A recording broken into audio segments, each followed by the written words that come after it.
C'est Jidan. Aujourd'hui, je suis là pour vous faire un tuto sur l'édition.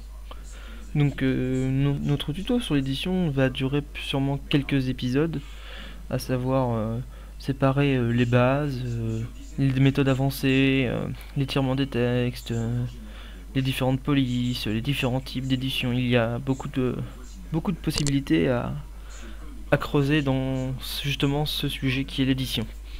Donc là, pour l'instant, je vais vous parler principalement des outils de base qui sont très simples à utiliser, mais qui sont primordiaux afin de pouvoir faire un travail de qualité. Donc pour l'édit, nous utilisons l'outil texte simplement. C'est celui-ci qui donne accès à plusieurs réglages. Le choix de la police. Donc vous pouvez choisir une police très simplement comme ça. Si vous voulez installer une nouvelle police, il vous suffit de l'installer dans Windows et celle-ci sera directement prise en compte par Photoshop. Vous avez ici un menu déroulant qui permet de choisir le style de la police. Si vous en avez plusieurs styles différents, ça arrive. Vous pouvez régler la taille du texte. Par exemple, on va écrire un petit texte comme ceci. Si on veut, on peut le mettre en très grand ou très petit, comme ceci. On peut également changer en mettant directement la main. Voilà, tac. Donc, voilà, vraiment la base de chez la base. Vous avez le lissage. Donc, le lissage est le premier réglage que vous devriez modifier de base quand vous commencez et que vous ne devez techniquement pratiquement jamais modifier ensuite.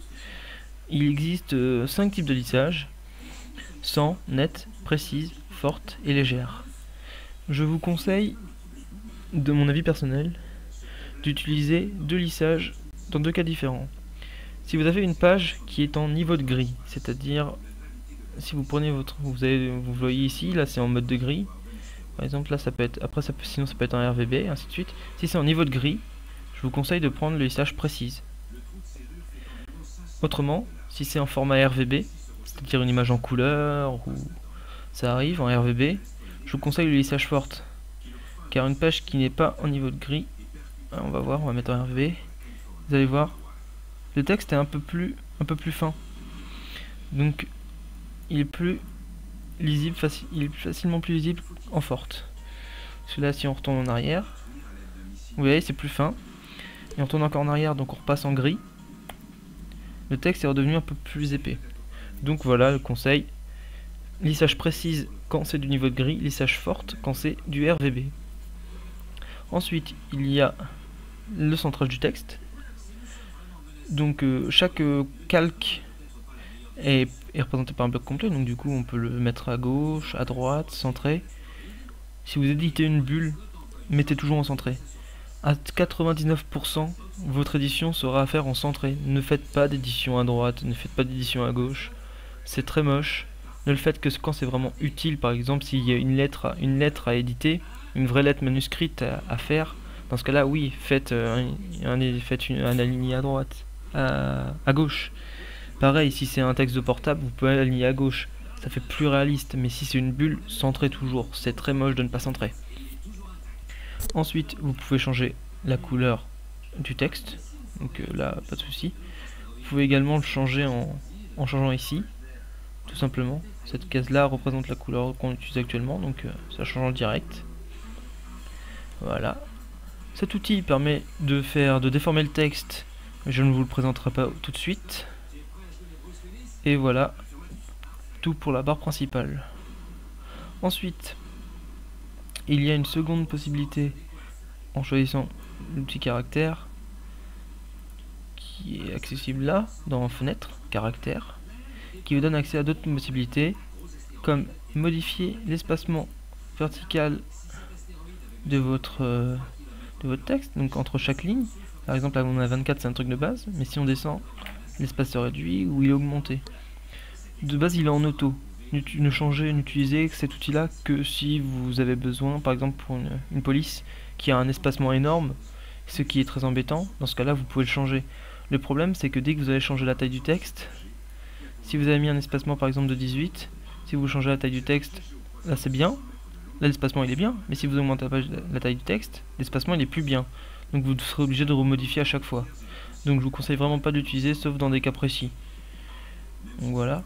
Ensuite, il y a un autre outil qui est l'espacement justement horizontal du texte. Dans ce cas-là, on peut changer horizontalement, verticalement. On peut mettre nous-mêmes les valeurs, donc si vous voulez mettre 250, vous mettez 250. Voilà. Donc ça, c'est les outils principaux que nous utilisons lors de l'édition. Ensuite, il y a d'autres réglages, mais c'est plus spécifique. Ici, on peut changer la hauteur du texte, la largeur du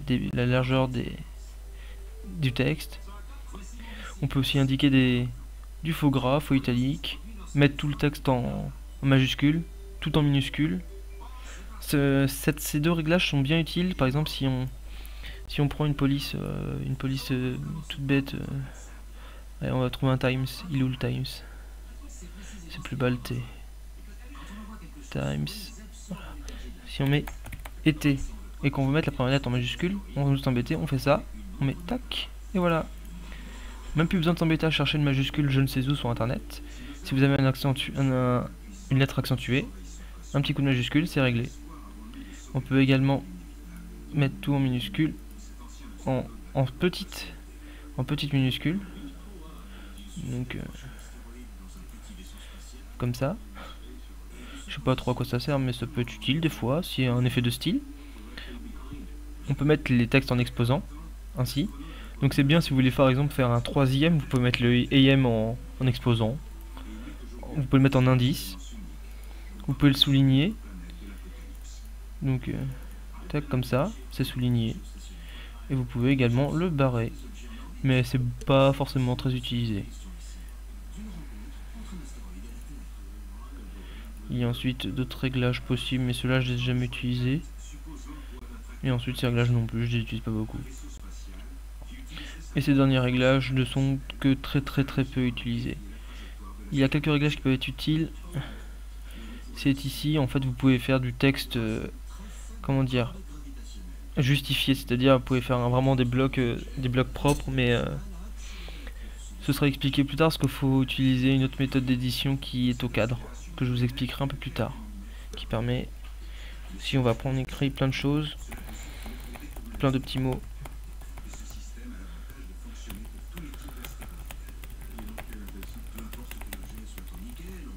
Tac.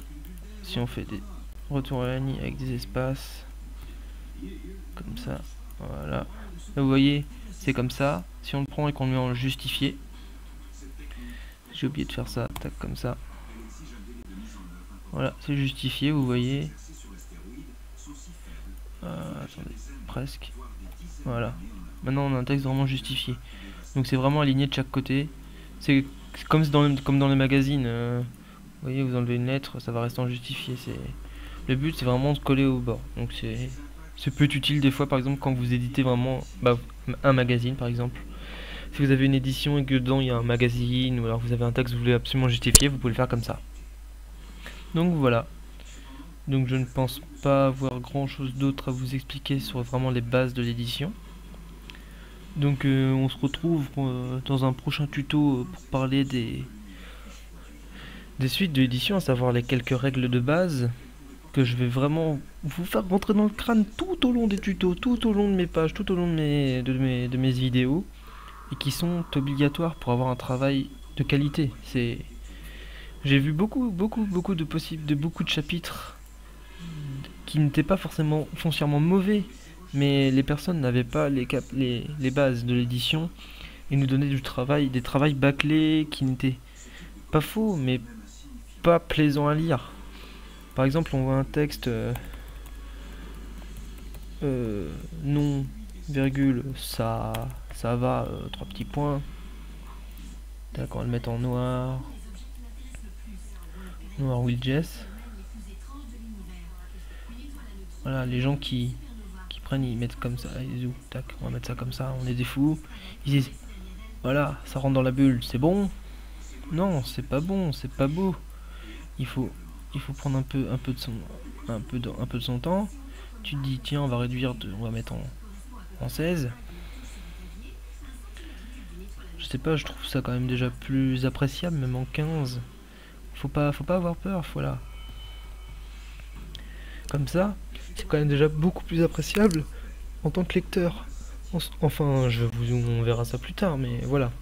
Donc c'est tout pour ce tutoriel, donc je vous dis à bientôt et à la prochaine pour la suite. Chaloute.